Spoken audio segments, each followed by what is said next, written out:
hold your every breath. Life is for the living in the water. Oh, you feel that you should run, but where are you to hide in the water? Oh, against the tide we struggle, with the skin we're in, skin we're in. Against the tide we struggle to keep. Hi guys, this is Zach, and I felt the need to kind of make a video now because I feel really bad not doing it.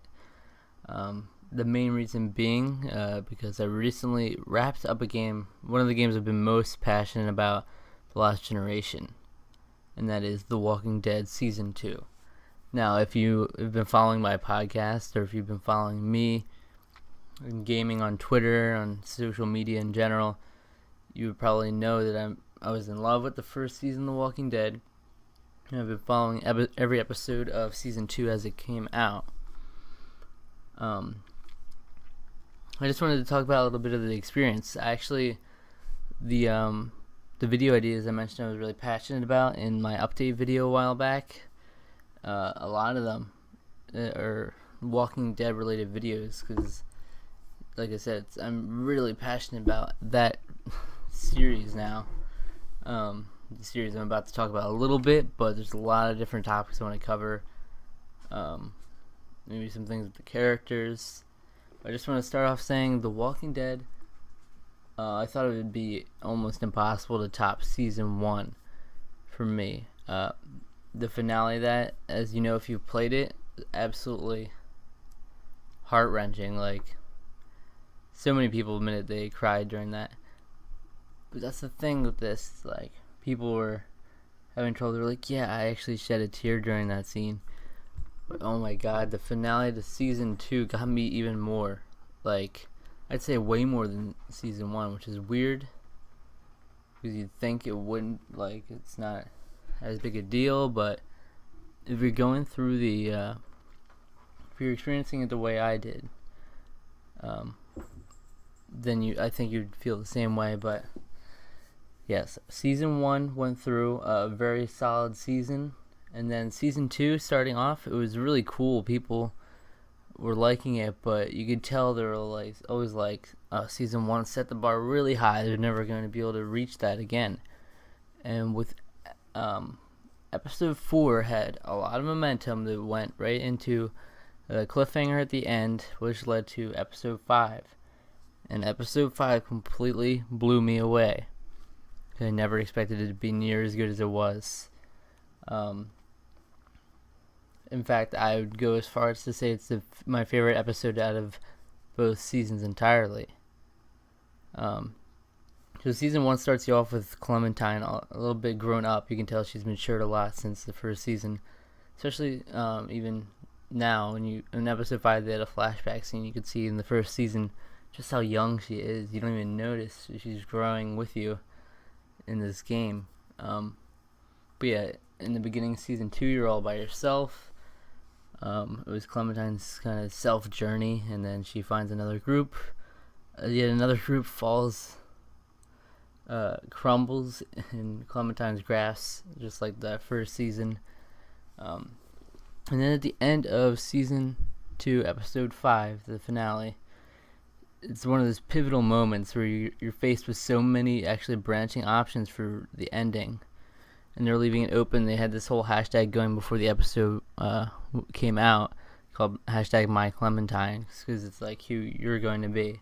There are 5 possible endings in the end, which leads most people to believe you're not going to be following Clementine in the next season, because if that were the case, they'd have to make 5 or at least 2 main different storylines for the entire season, unless they just did the easy thing and killed off a couple characters in the beginning, which I would be very disappointed with. I'm saying that right now for y'all to hear. So I'm going to go into some spoilers right now, and at the end of Season 2, you're faced with the choice of basically you're put in a situation where it's like you can tell both people are in the wrong. You got Kenny and Jane.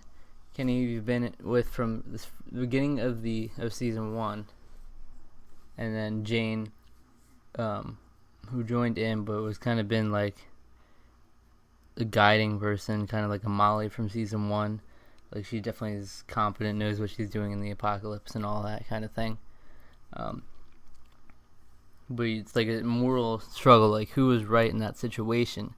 And they did a really brilliant job throughout the whole final episode of building you up for this decision. And I didn't even see it coming. Most people had predicted a long time ago it would be a decision between maybe Luke and Kenny in the end. So they seem to be going at each other's throats a bit. And they seem to be the two guys. You have the choice in season 2 or episode 2 to pick who to sit with, and those were the main two guys that were drawing you to either side, and people were having all the speculation it would be those two, and then Jane comes out of nowhere for the final conflict, and I think that worked a lot better. By the way, I'm just completely doing this off the top of my head, so I'm kind of scattered right now. I played the episode like a few days ago, so but the thing is, in the end, Kenny gets in a position where he's about to kill Jane. Either one of them was going to kill the other one, and then you get the option to shoot Kenny or just look away. So I chose to look away because, as I was saying, they built up through the entire episode perfectly for this because they were trying to give you reasons to keep both. Like, Jane was giving you advice. Kenny seemed to be going more and more off the deep end, which is the kind of the incentive to kill him this entire time. It's like, you could look at it at one point where he's a liability, he's getting like a little too crazy. And then another point, it's like, well, maybe his time has come because he's just gone through too much or whatever. So you can think of it that both ways.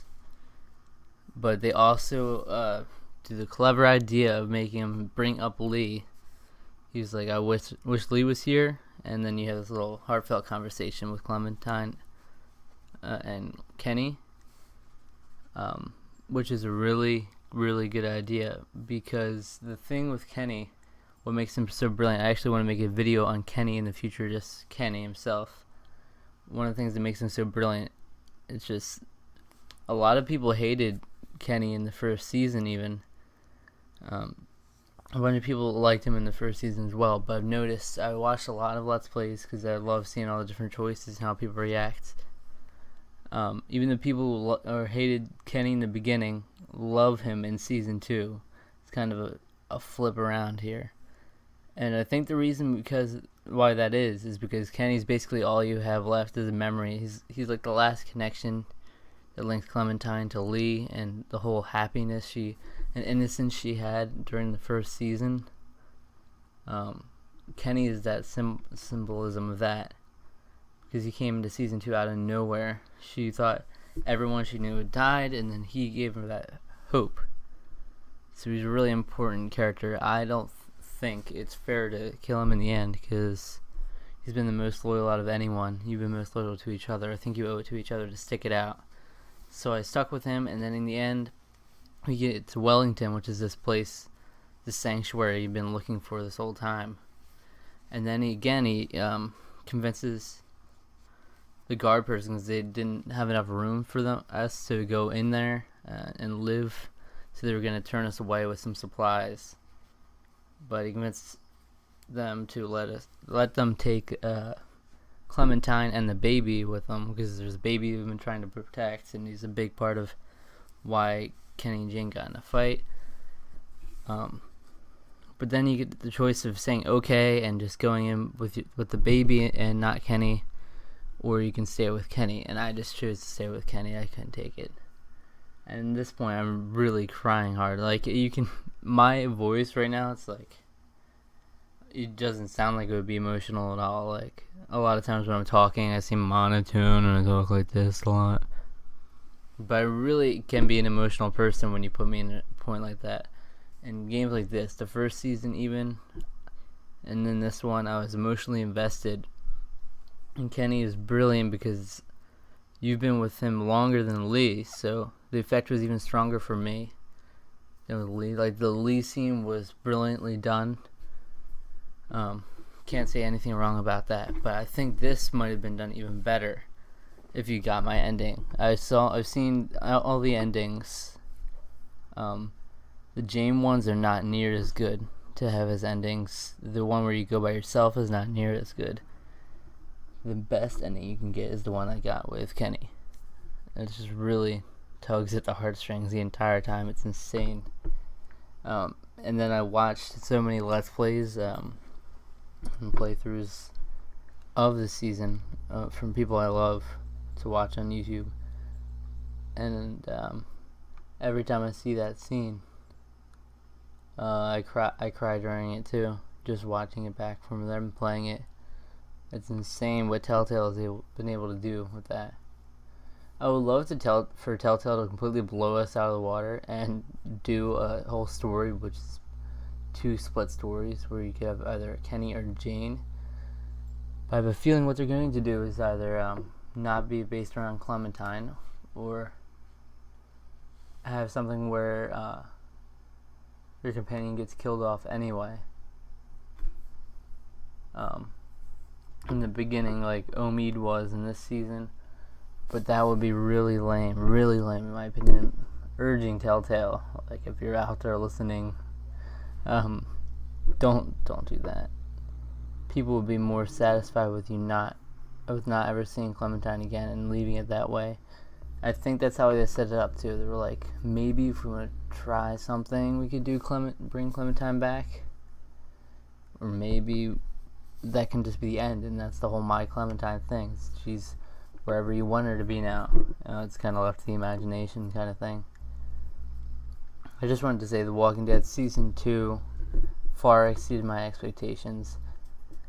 The first couple episodes weren't, well, actually, I wasn't very impressed at the time, but now looking back, it seems like they weren't up to par with what you'd expect. But that's how they just keep raising the bar, which is dangerous, because it's hard to go high when the bar's really high. But yeah, the second half of the season just really amped it up. From Carver, that was like a hit or miss for a lot of people, the Carver episode 3. And then 4 people really liked at the time, and then it built it up with an intense cliffhanger at the end. And episode 5 was just ultimate. Everything was done brilliant. I was emotional throughout the whole thing. It was like even the Lee Clementine flashback.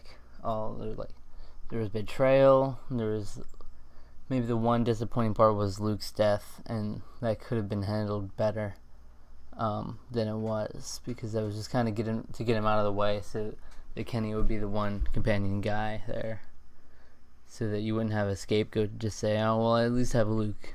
No, they had to get rid of him, I guess. But that was kind of disappointing death. But yeah, aside from that, 10 out of 10. Yeah, absolutely.